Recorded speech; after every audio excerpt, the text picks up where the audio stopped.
Okay, welcome. I'm Professor Sophia Zoungas, Head of School of Public Health and Preventive Medicine at Monash University.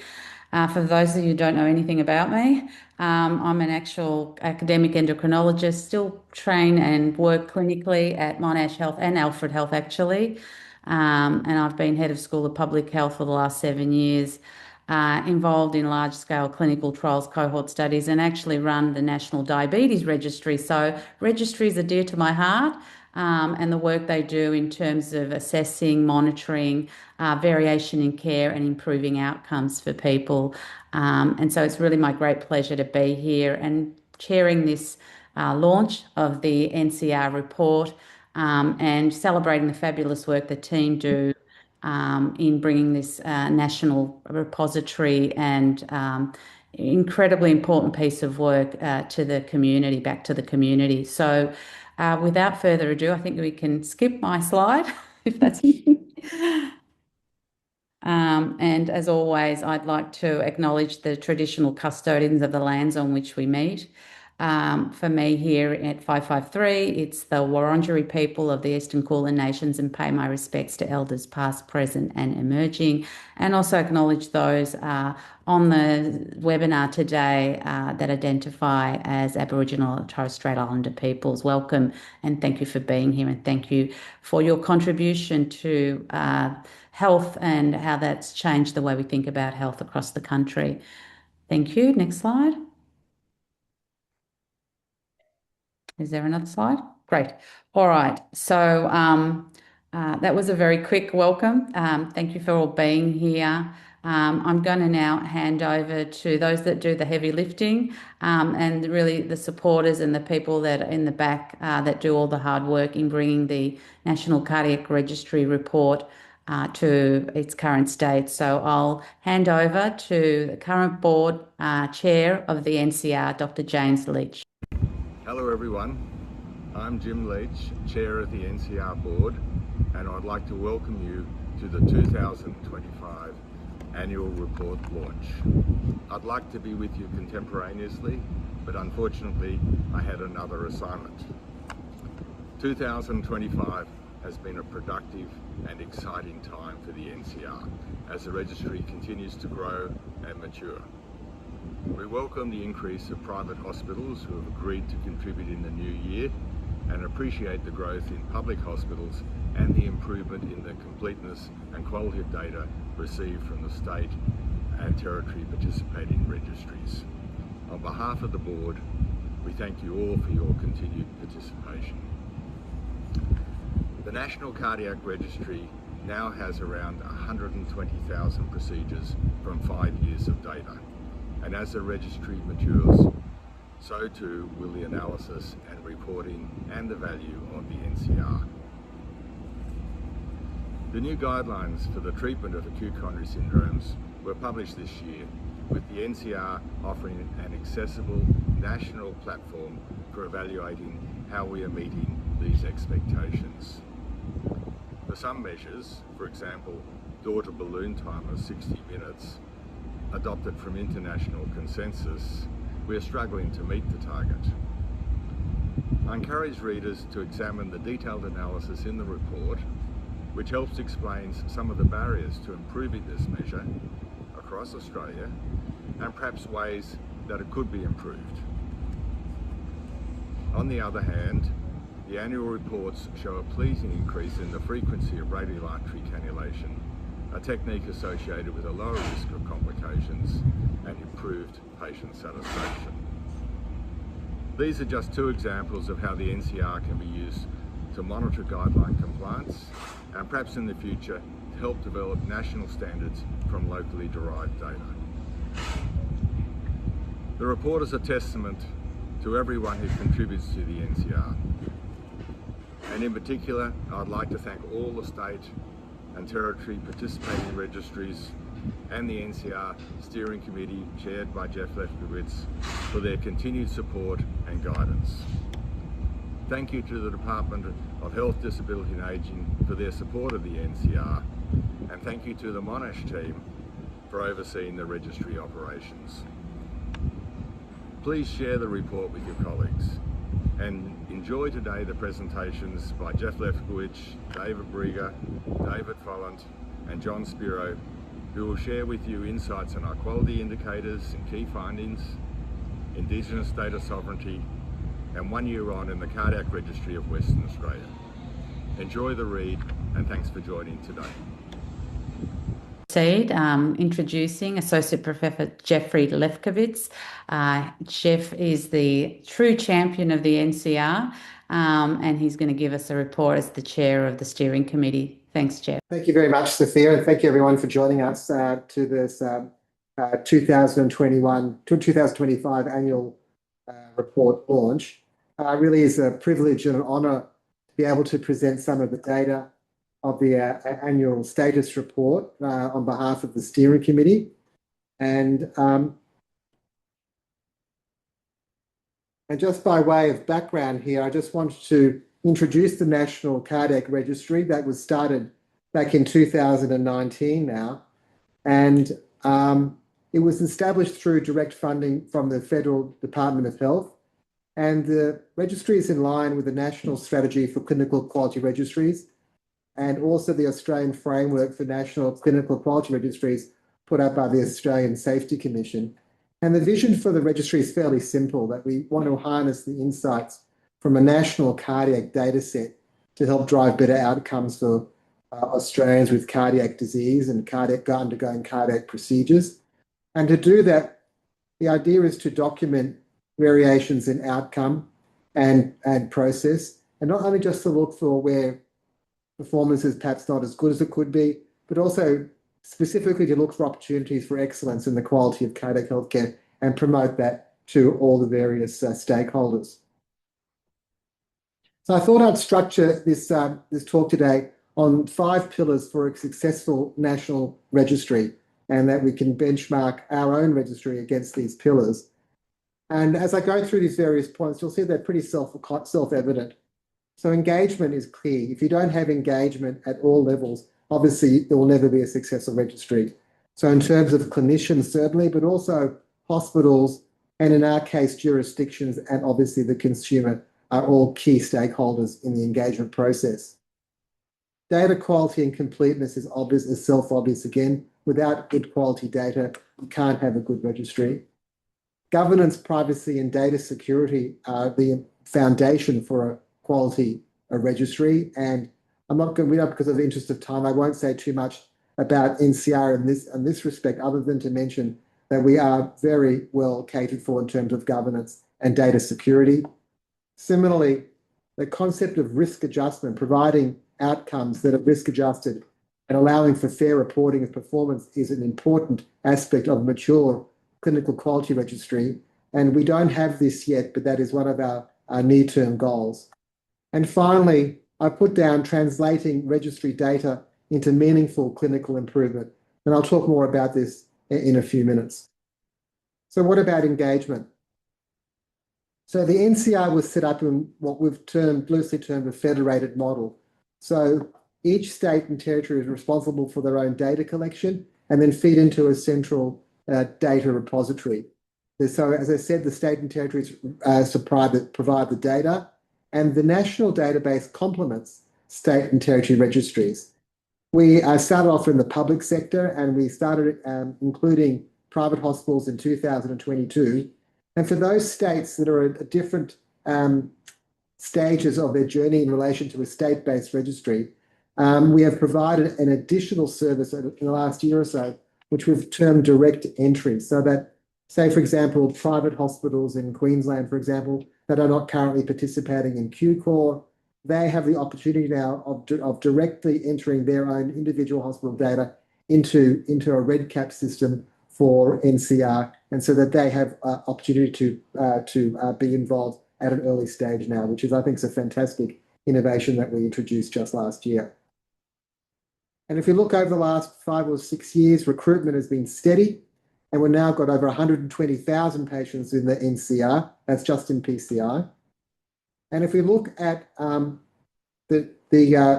across the board, the number of hospitals that are performing PCI in Australia is approximately, well, there's not approximately, 129 hospitals We have 62 hospital sites that are actively contributing a meaningful data set, and there's 42 in the public and 20 in the private.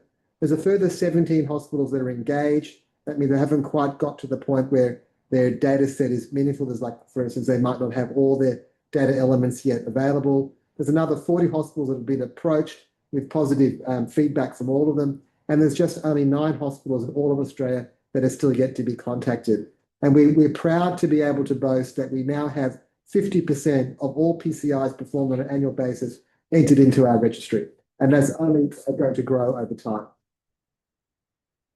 What about data quality? So these are a list here of our 11 quality indicators that we decided upon after much discussion early on in the experience with the NCR. And they include both outcome and performance measures, the different colours there. And you can see this is pretty standard for a PCI registry, looking at like in-hospital mortality, major bleeding, that kind of thing. And one of the reasons for putting this slide up is to highlight how the NCR has tried to dovetail with the ACS guidelines, which we're going to hear about more later on in this meeting, and also the ACS clinical care standard. For example, if you look there at the first one, time from diagnostic ECG to PCI-mediated reperfusion, that refers to patients presenting with an acute STEMI. And that the time, and that's basically, we'll talk more about this, this is a time taken for the system to get on with it and get the angioplasty performed. And that fits in nicely with ACS guidelines and also with the ACS clinical care standard. So what does the NCR report on? Well, we report on a whole lot of information typical for a PCI registry. And here's just one example here of our table looking at the demographics, patient characteristics. We've been able to do it over a 6-year period. The first 3 years were just in the public sector. The last 3 years included private patients. We start off with about 13,000 patients in a 12-month report. Now we have 25,000 patients. And the typical findings there, like the average age is around 67. The majority, 3/4, are male, and 25% or so are diabetic in a typical PCI population. But we also have gone beyond that sort of standard demographics, and we put up a slide here to highlight how we've Indigenous health and PCI, how the NCR has prioritised a focus on Indigenous cardiac health from its very outset, through the establishment of an Indigenous committee, which is charged with managing, interpreting and protecting Indigenous data. And we can see here, just with a few sample statistics, looking at for example, 70% of the Indigenous population, you typically present with an acute coronary syndrome, which contrasts with a non-Indigenous population of around just only 50%. The Indigenous population tends to be younger.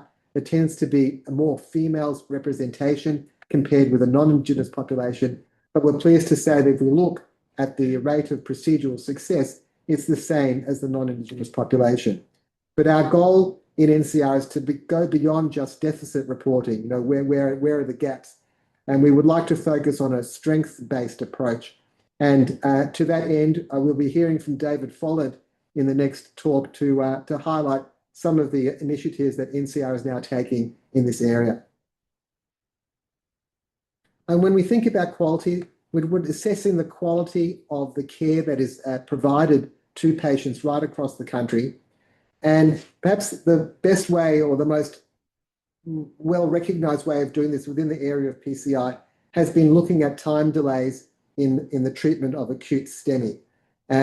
Patients presenting with acute STEMI need what's known as reperfusion treatment, which comes in 2 forms. It can either come as a primary PCI or through the administration of a thrombolytic agent to dissolve the clot. And it's generally accepted that wherever possible, PCI is preferable to thrombolysis. But the caveat there is that it has to be delivered within a timely fashion.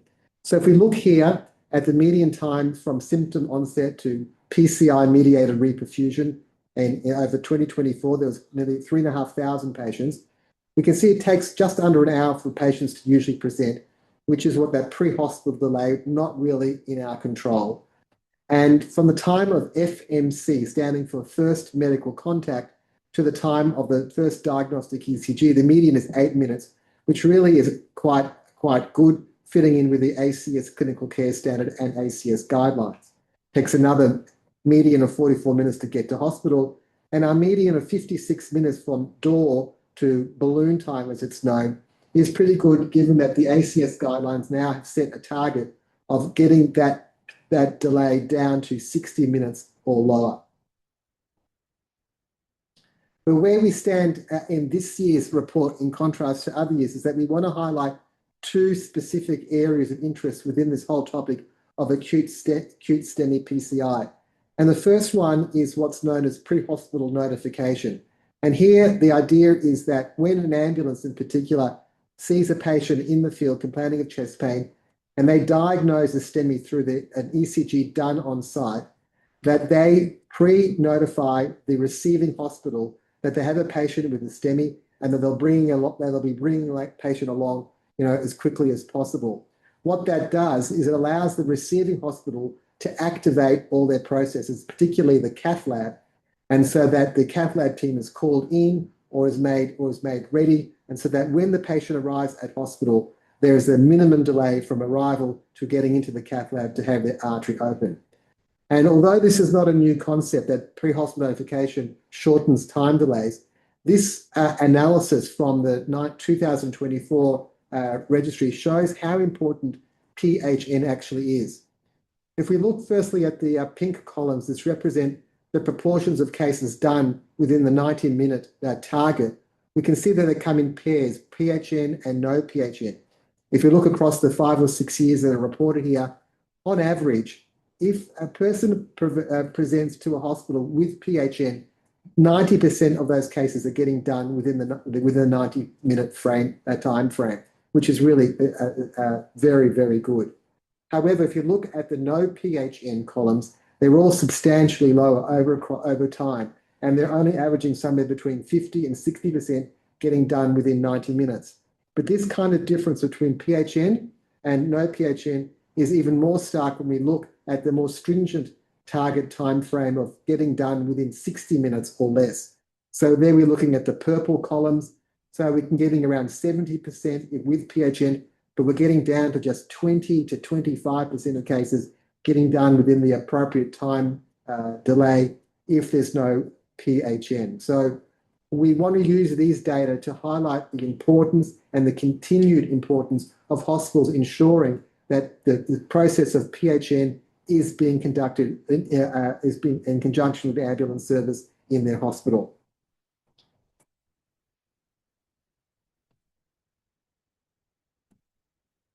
The other important area that we wanted to highlight is an area that I don't think has been studied enough, and that's what the term the inter-hospital transfer cohort. So what we mean here, again, this is about patients who present with acute STEMI, but at their initial presentation, they're seen at a non-PCI capable hospital, and therefore a decision needs to be made to either transfer the patient by ambulance to a PCI capable hospital or receive thrombolytic therapy where they are and then get transferred to another hospital in a less urgent manner. And the key here is how long does will the transfer take? And the ACS guidelines stipulate that that should be done within 120 minutes and preferably within 90 minutes. So not the transfer, but to reperfusion. So that includes getting into the ambulance, getting out of the ambulance, getting to the next hospital, getting into the cath lab and having their artery open. So it's pretty tight. And so when we look at the data from 2024, it's a small but important cohort of just under 500 patients. The median time for from first medical contact to reperfusion in this interhospital transfer group is 147 minutes, way over the 120-minute target. And interestingly, PHN doesn't make much difference in this group. We look along the line there, first row, but metro and non-metro does make a difference, obviously worse in the non-metro population, probably reflecting the longer distances that need to be travelled in non-metro centres. But if we also look at the proportion of cases, say, done at the bottom line here, within 120 minutes, we're only getting, at best, around 1/3 of patients getting done within the 120-minute time frame. And if we go to the stricter 90-minute time frame, we're looking at single digits. So there clearly is a need for improvement in this area. And it's not so much necessarily to hurry up with the transfers, because there are a lot of other factors there other than and just the urgency of the case, like are ambulances available, what's the weather, that kind of thing. But what hospitals need to be mindful of is if they can't guarantee that the patient can be transferred and treated within 120 minutes, they should strongly consider use of thrombolysis first. And that's a message that we want to pass across and emphasize over the next few months. Back to our more standard types of analyses, looking at performance assessment and benchmarking here, we have heavily relied on funnel plots, which we believe is a good way of representing the data. It shows an average, it shows 2 and 3 standard deviations. Hospitals can benchmark their performance against their peers, and we could also look for any relationship between the hospital volume and outcomes. So looking there, just 2 examples, 30-day mortality rates, we've seen that all hospitals are within control limits, and there's no particular relationship between outcomes and volume. The figure on the right, 30-day unplanned cardiac readmissions, shows that there are 3 hospitals there, the white dots, that are beyond 3 standard deviations in terms of the number of unplanned cardiac readmissions.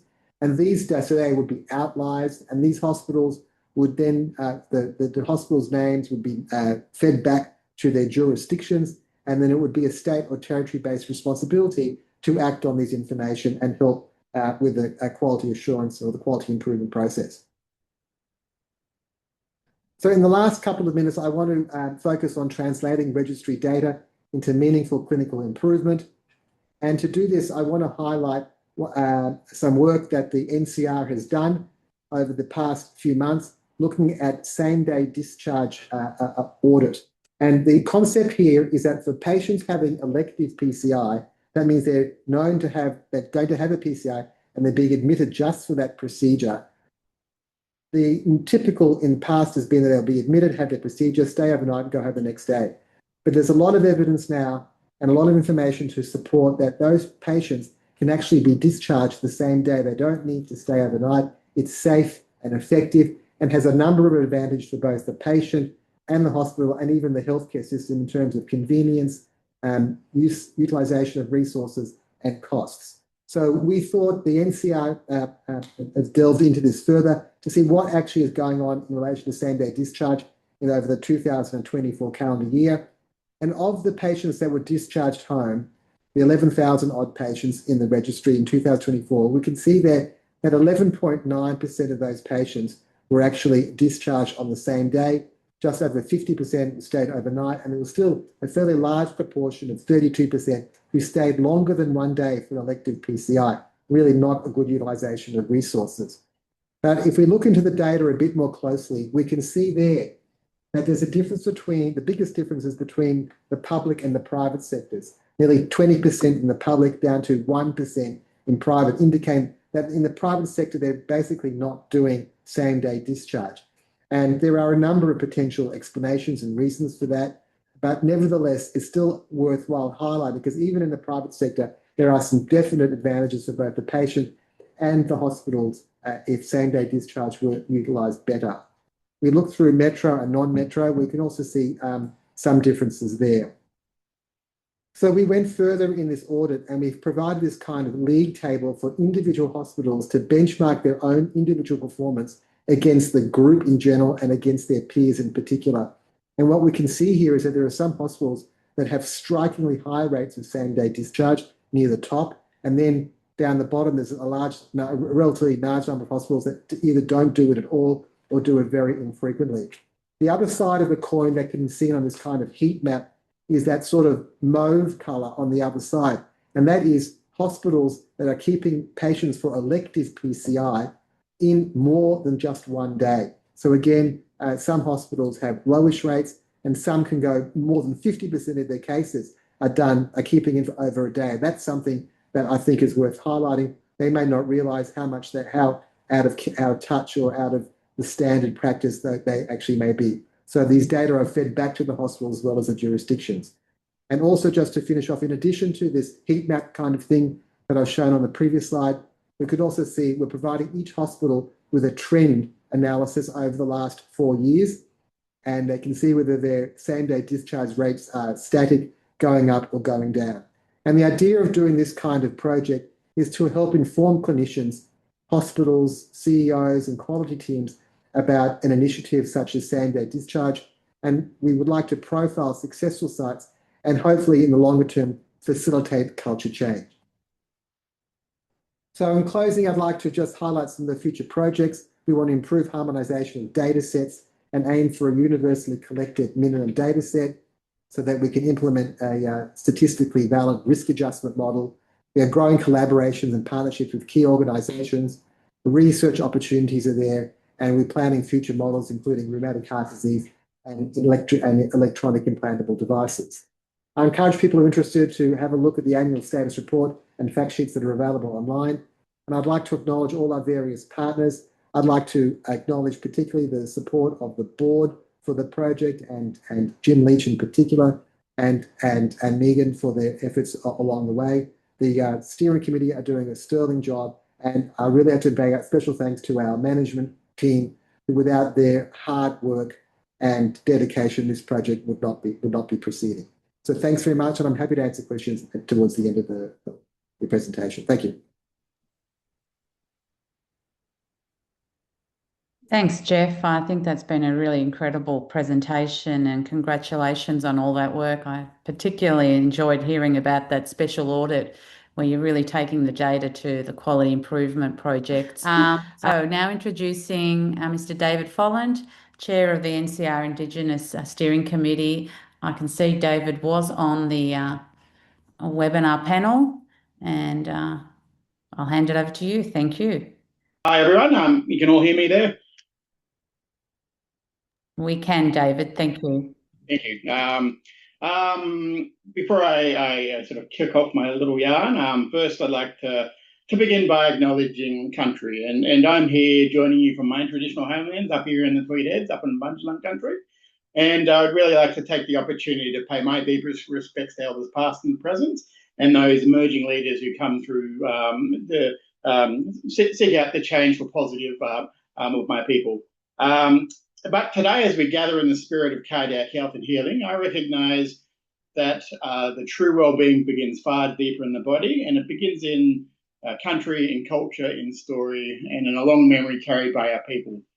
For thousands of generations, Aboriginal and Torres Strait Islander knowledge systems have understood the rhythms of life, the patterns of the body, and the way strong heart and strong spirits walk together.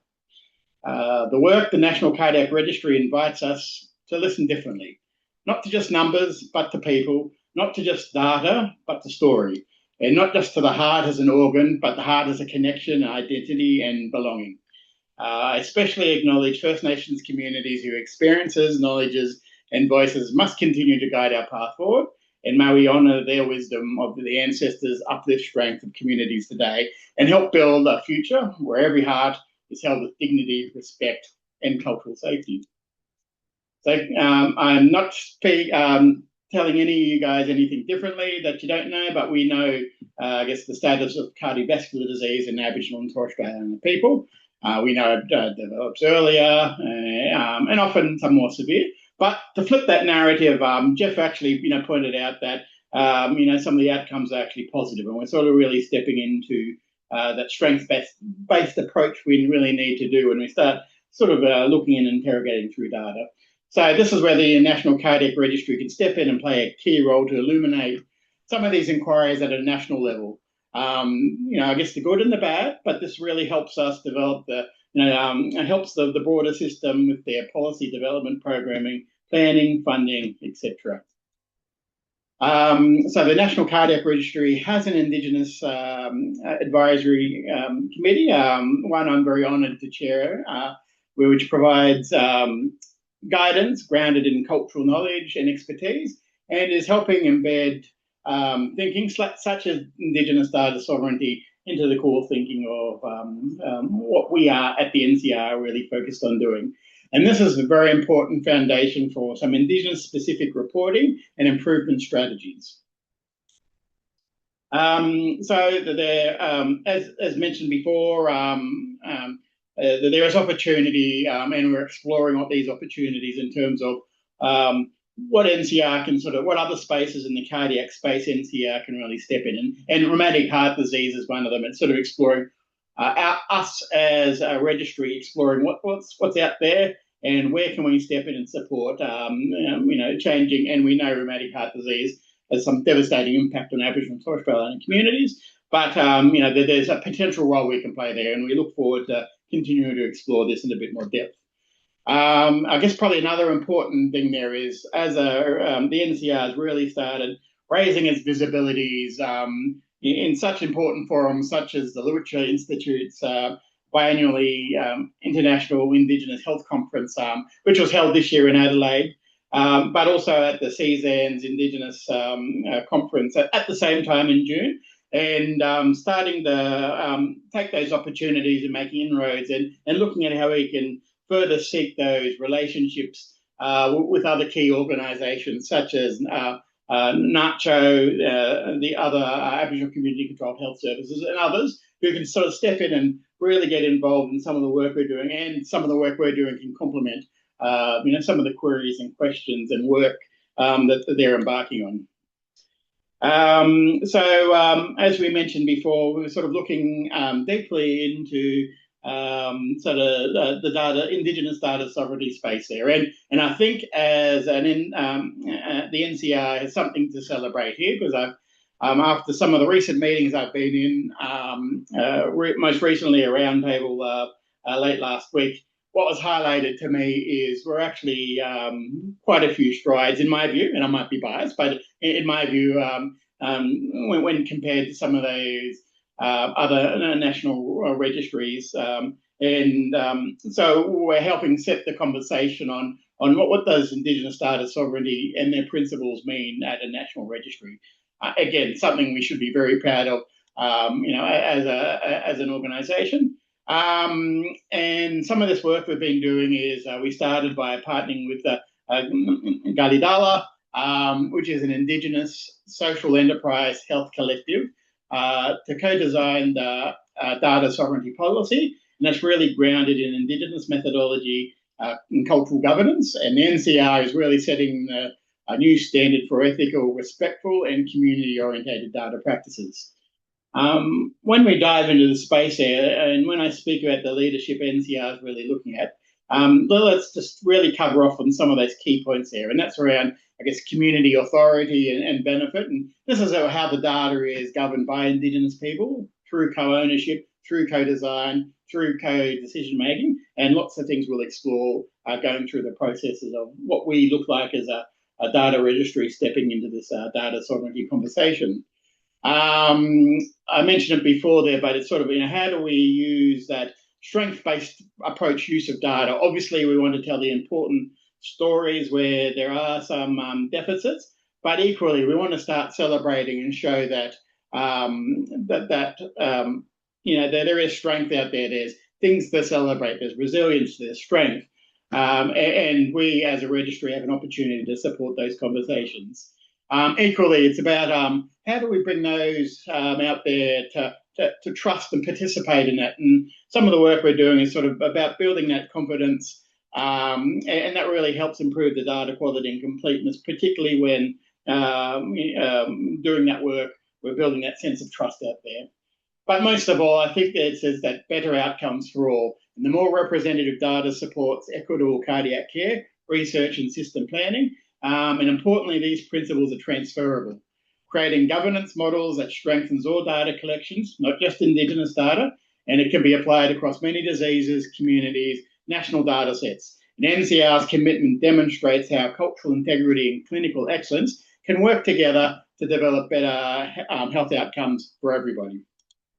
And finally, sort of just to some of my closing reflections, as we know, we as a national registry, we have a shared national responsibility, and we continue to build, as we continue to build the work we do at the NCR, we do so in building trust and accountability and transparency. And I don't think anyone will disagree that all people, including Aboriginal Torres Strait Islander people, deserve cardiac services that are not only evidence-based and timely, but culturally safe, respectful, and equitable. And the NCR is uniquely positioned to shine as a national light on where outcomes are improving, where persistent inequality demands further action, And this, our annual report, is evidence of our collective progress, and we'll continue to congratulate the work of the NCR. Within that, the opportunity to look forward. The opportunity is clear to embed Indigenous governance, which we've been doing, to expand the scope of data collection, which we're exploring, and to ensure Aboriginal and Torres Strait Islander voices guide the next phase of the registry development. And that's where the data sovereignty really steps into this work. And by working in genuine partnership with Indigenous organisations, Indigenous clinical leaders, Indigenous researchers, and Indigenous communities, the NCR can advance more just, culturally safe cardiac care for all of Australians. Importantly, the thinking, investment, system change required to improve the outcome of Aboriginal and Torres Strait Islander people strengthens the whole system. Again, once we do things good for mob, everybody benefits, and something I firmly believe in. And the opportunity is really about delivering great healthcare for all of Australians. So looking forward, imagine an NCR where Indigenous data sovereignty is embedded in every decision, indicators, and every outcome measures, where reporting is not simply describing inequities, but drives action, resources, system-level accountability to close those gaps. And this future, the NCR can lead. And if we get this right, the NCR will not simply measure outcomes, it will help create them. And finally, because when care reflects culture, identity, and country, we don't just improve cardiac outcomes, we strengthen families, we honour communities, and we build a better system for the next generation. And as we embed culturally safe, strength-based care for Aboriginal and Torres Strait Islander people, again, we build a healthcare system ultimately that benefits every Australian. Thank you. Thank you, David, and congratulations to you and the committee and the team. You mentioned that you're ahead of the game. You're definitely ahead of the game in this space. This is incredible work, and I know the whole National Registry program is learning from the examples that you're putting forward and the leadership that you're showing. Moving on to our next speaker, who's Dr. David Brieger, who's well known to all of you as an internationally recognised cardiologist. I can't see the topic name, but I'm sure David will tell us. Okay, the ACS guidelines. Thank you, David. Thanks very much, Sophia. I'm hoping I can be heard. Looks like I'm off mute, so good. So I'd like to thank the organisers for inviting me to speak. I've just sort of stepped out of the cath lab because I got sort of press ganged into doing that today unexpectedly. But I'll be quick, and I'm actually going to bookend Jeff's very elegant presentation and hopefully impress you all with the way this registry has complemented the recently published ACS guideline. So first, a few quick words about the guideline. It was a process that took a number of years in the making, more than 3, I think. Our goal was to update the guidelines that had been published in 2016. The process was quite rigorous. There was an exhaustive literature review. There were a series of recommendations made based on the grade approach. There was an additional independent view of the literature. We went a little bit further than most guidelines in that we introduced something called consensus recommendations, which were particularly germane to our environment, where the evidence wasn't necessarily directly applicable to the Australian context, but we felt that it was important that the evidence be translated and made available to those that's practicing here. And following on from that, we also continued the tradition that we've established in the past of including practice points, which allow us to implement the recommendations in practice. And I highlight the practice points because a lot of the learnings that emerge from registries such as this help inform our practice points. And I'll illustrate that further as I move on. Just a sort of a quick whistle-stop tour of some of the changes we made to the guideline compared to previously. We developed this table just to allow those in the space and those who dip in and out to get a handle on the different terminologies. And I just want to highlight the new term ACOMI, AMI, due to significant epicardial coronary occlusion, which is something that's been captured by the emergency fraternity and is now getting increasing acknowledgement in in cardiology and allows us to address the atypical presentations of ST elevation MI who may not have typical ECG features but do have coronary occlusion. We refined the definitions of type 1 and type 2 MI, moving away from that terminology and trying to focus on MI with acute coronary occlusion, which constitutes majority of patients that go to the lab and populate the NCR, versus those with a type 2 MI, oxygen supply mismatch, having an MI in the context of other conditions, many of whom go to the lab but not necessarily. And finally, we recognise the primacy of high sensitivity troponins in identifying myocardial infarction, in risk stratifying populations, and simplifying the emergency department assessment of these patients. The section that I was very closely involved with was the hospital care and reperfusion section, and that's very, again, most germane to the work of the NCR. You can see here we've just highlighted a couple of the areas that have evolved since 2016 and that formed the focus of our of the updated guideline. And they also lend themselves very elegantly to assessment in registries such as this, and allow us to evaluate our current practice around the country and also some learnings, as I'll illustrate now. So the guidelines exhaustively tell us what we should do, but effectively they're siloed and useless unless we know what we are doing. And I'm hoping that you'll sort of share my enthusiasm when I describe the learnings that the NCR has provided with regard to how we're doing and what the future holds.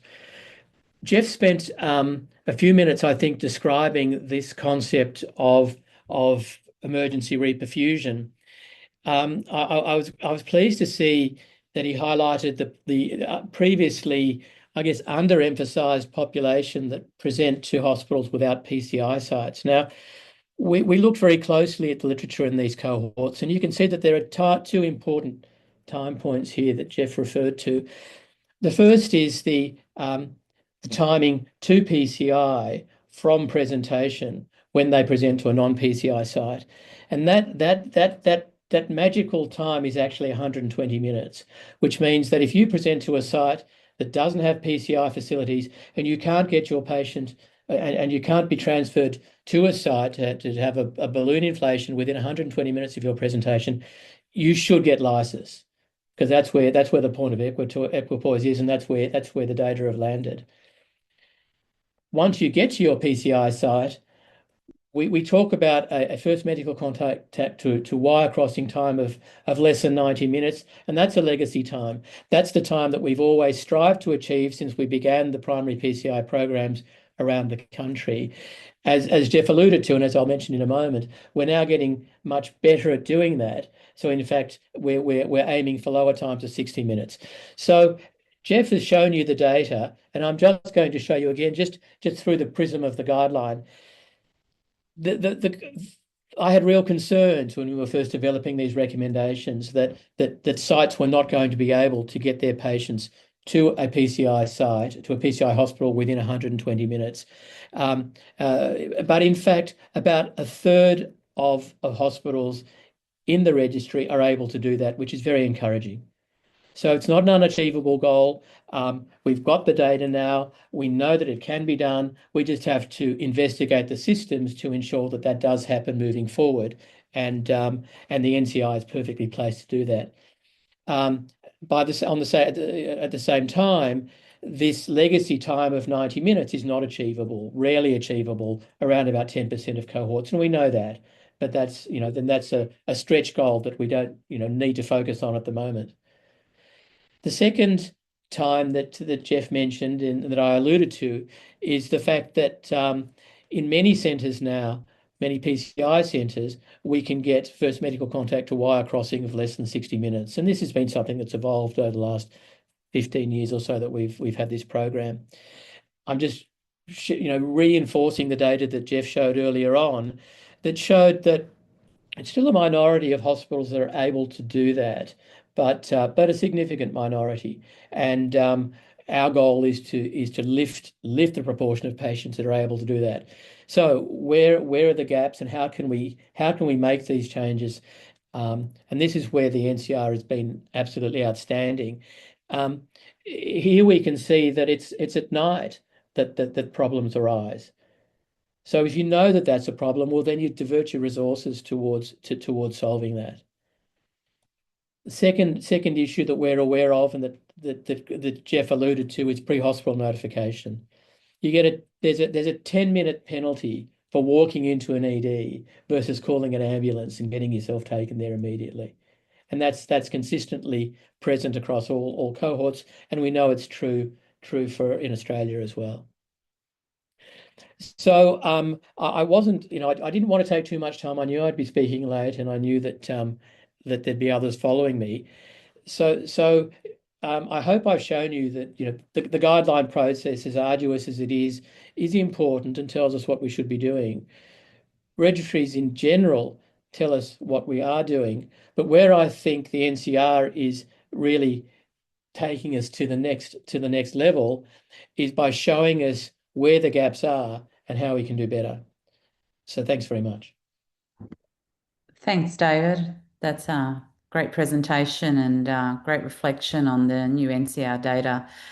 Thanks, John. Reflecting on PCI database from Western Australia. Sure. Thanks very much. Hopefully you can see my slides.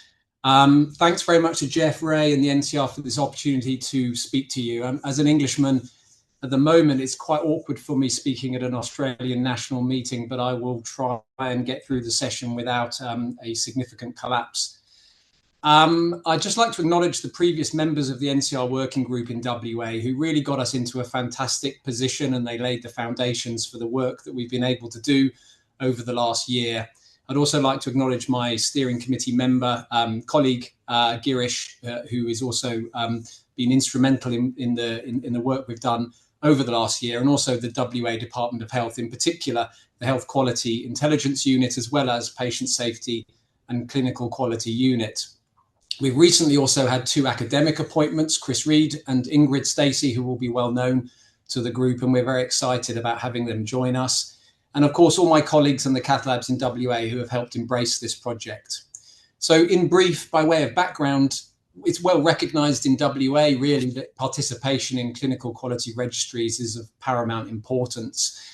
And there have been some significant changes to the way we've approached our project in the last year, really with the fundamental process and focus on accurate and complete data collection. At the end of last year, we had 3 out of our 9 PCI centres contributing partial data sets, as seen on this table. And the problem with partial data sets, of course, is that there's low rates of completeness. As you can see here, the percentage of NCR variables being collected, and that has significant implications in that it limits our observation. We're unable to take part in national benchmarking, and there's a large amount of missing data that requires time and effort and energy to backfill. And it also doesn't allow us to apply risk adjustment modelling. So therefore, from a clinician point of view, there's the potential for misrepresentation of outcome data. The obstacles, which will be well known to everyone on this call, are that different reporting systems exist in every centre. And in fact, in some centres, even minimum dataset variables are not present. And there is no alignment with other registries or databases around the country. And as we know, it's voluntary to collect this data and voluntary to submit it to NCR. And there are issues around permission to collect and then data sharing between state and jurisdiction. So the aim of our database was really to deliver a contemporary reporting tool where we could efficiently collect accurate data, both clinical, procedural and outcome, and improve our state's contribution to NCR and allow national benchmarking. Simultaneously, we wanted to develop a statewide data set and using agreed definitions and a published data dictionary so that we could align WA with other jurisdictions in Australia and also other global regions. And also, perhaps one of the most challenging is to develop a culture of routine data collection and governance. And at the same time, we wanted our database to be clinician designed, entered, and owned. So essentially, we set up a REDCap database that has 3 points of data entry. The first is at the time of the procedure by the clinicians and the team involved. The second is after the patient's gone home. And then the third, which is by using linked data with the Department of Health, the 30-day outcome. And the idea was to design it so that it was minimally impacting on routine workflow, yet able to capture the full NCR minimum data set. And as you may know, we've trialed this at the metro centres for over a year. Recently, we've also introduced a paper-based data capture tool for labs that perhaps don't have the ease or access to the online entry right at the time of PCI. Instead, this can be captured on paper at the time of PCI and then uploaded either by the clinician or a data nurse onto the database at a later time. This essentially then allows the PCI centre to have a copy of the database in isolation so it can perform in-house audits, as well at the same time the Department of Health can clean, validate and add the 30-day data to that data that's been collected to produce local reports within the state. And then, of course, using that data, NCR, it can be pushed up to NCR for the national annual reports, such as we're meeting today. At the present time, we have 3 metro centres, as you know, contributing through this state database to NCR. And now these centres are collecting a full data set and contributing a full data set. And as we look at the numbers, as we've increased since the project began, you can see that quite impressively numbers have grown almost exponentially now to over 1,400 cases. And although these numbers are not particularly high, they are building. And the importance is that every single PCI record has the full NCR minimum data set. So therefore, if we look at the historic contribution over the last few years, we're now seeing a much more complete record that's being collected at the single point of contact with the state database. So we're getting increased completeness of data. It's now the first time WA can be included in national benchmarking. And we expect further enhancement as integration of the database continues. So if we look at where we are at the moment, the other good news is that what we're hoping for and expecting in the coming weeks is for two other centres to join. So then we'll have 5 centres both collecting and contributing full data sets, and also 1 centre trialling the project. So actually, we hope in coming weeks that there'll be 6 centres collecting data via the database with 5 contributing.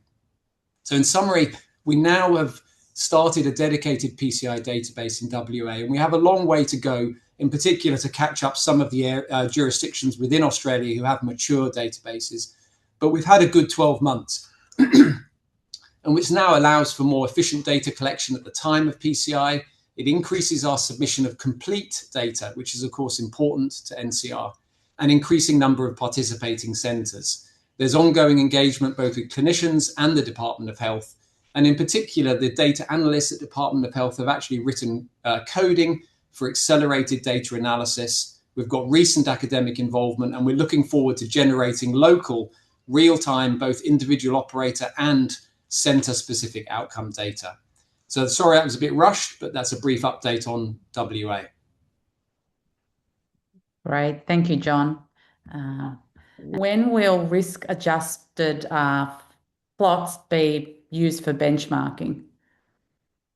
Yeah, so thanks, Sophia. So I tried to highlight in my talk the importance of risk adjustment in a mature registry, that once you got performance outcomes like mortality and bleeding and so on, that you can provide a fair assessment of performance. So it's a #1 priority for the NCR. We haven't been able to get one up in the early stages, a lot of it because of sort of the data weren't quite robust enough. We didn't have a broad enough coverage. But we're reaching that critical point now where we believe that introduction of a risk-adjusted model is timely. So our plan, our timeline is to get one done in the next 6 to 12 months.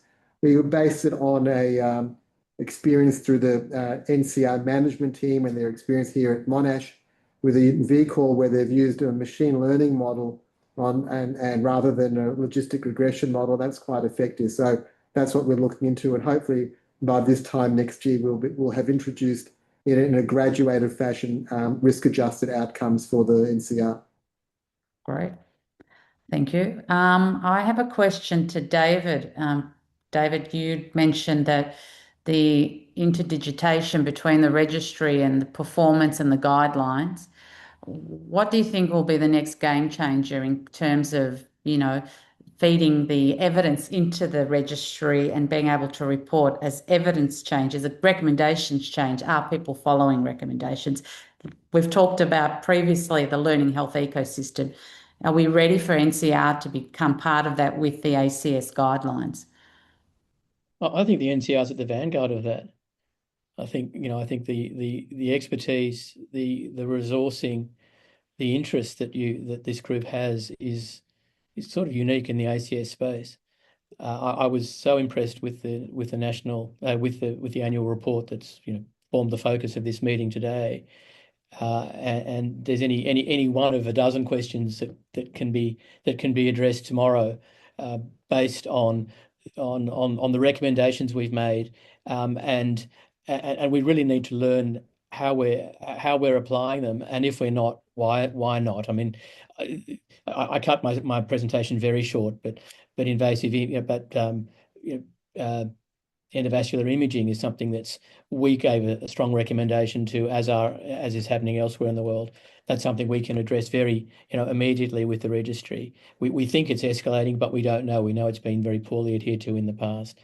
Approaches to multivessel disease with regard to revascularization. There's any number of questions that can be addressed. And the reason I highlighted the practice points is that when it comes to writing the guidelines again, the findings of the registry will help inform the challenges around implementing practice in the Australian context. The key is to get a lot of this stuff published, because we find it when we're doing the guidelines. We can't necessarily elevate it to the status of making a definite recommendation, but we can certainly look to it with a view to providing guidance around implementation of practice. Great, thank you. John, I'm going to come to you because I want to be fair to everyone, and then back to Jeff with the final question. What do you think made the most impact? You had incomplete data capture. Was it the relationship development that you were able to do with the clinical sites? How did you get them on board? Because obviously, there are still some centres thinking about participating in NCR or in their own jurisdictional databases. What was the thing that changed things in WA?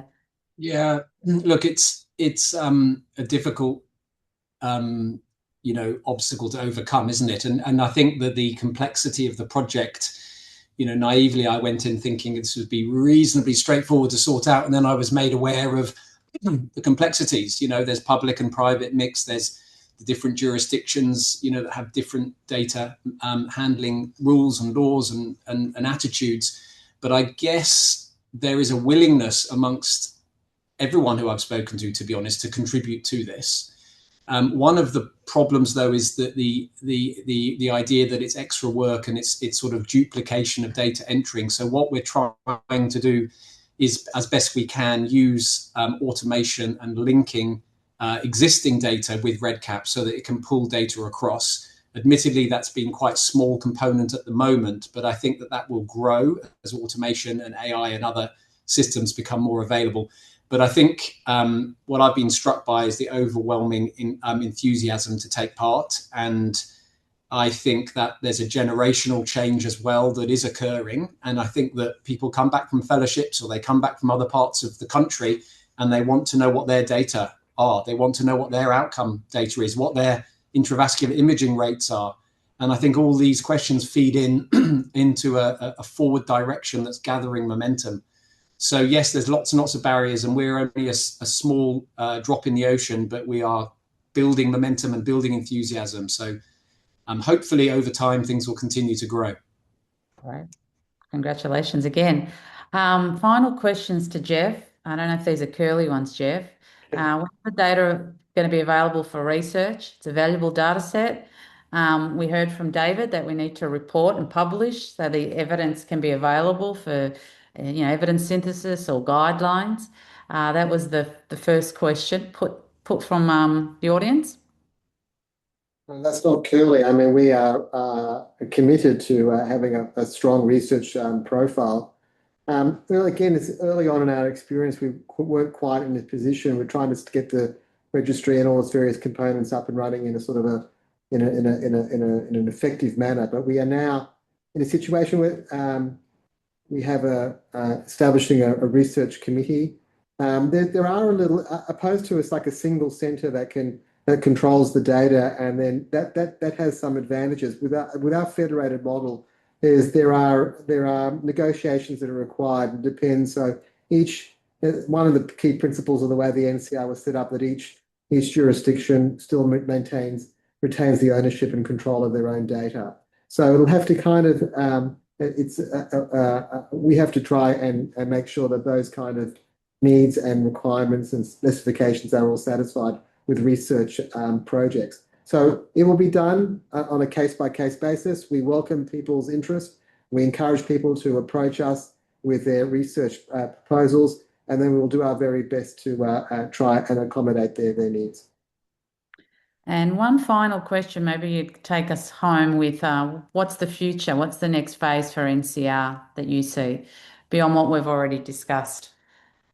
So I think it's a sort of twofold. One is a consolidation phase. So there are still lots of things that need to be done. We need to improve our engagement. So we've got 50% of angioplasty across Australia. We want to get 100% of angioplasty across Australia. We obviously need to improve our systems and our processes to do that. And then we want to support all the various jurisdictions along the different stages of their journey to help them reach a point where they've got kind of universal coverage. We want to make sure that there's a universal language between all the various registries, which we currently don't have. And then the second half would be looking beyond PCI. And so the federal government is more interested in cardiovascular care in general, not just PCI. We understand that PCI is just a subsection. And so, as I mentioned in my talk just briefly, we are looking at other modules. So one would be a disease state, and rheumatic heart disease has come as a sort of a front runner. And we also have already done a lot of preliminary work in the area of electronic implantable devices. And so whether there can be some sort of clinical quality registry beyond just a device registry in that area as well. Fantastic. Great. Well, I think it's been an incredible launch of the NCR 2025 from the 2024 data. Congratulations to the teams. Thank you to all the presenters. Very enlightening. It's great to see how the registry intersects with other jurisdictions and the guidelines. The important work it's done in the Indigenous sovereignty data frameworks, but also the reciprocity around how we think about data from a strength-based position and making sure those narratives are heard. Fantastic leadership. I'm sure there'll be lots knocking down your door, Jeff, to get the data with great research proposals. A very strong operational team based at Monash. Congratulations to all of you. Thank you for your attention. I think we've gone a little bit over, but I think it's been an incredible launch, and thank you to all of you for contributing. Take care.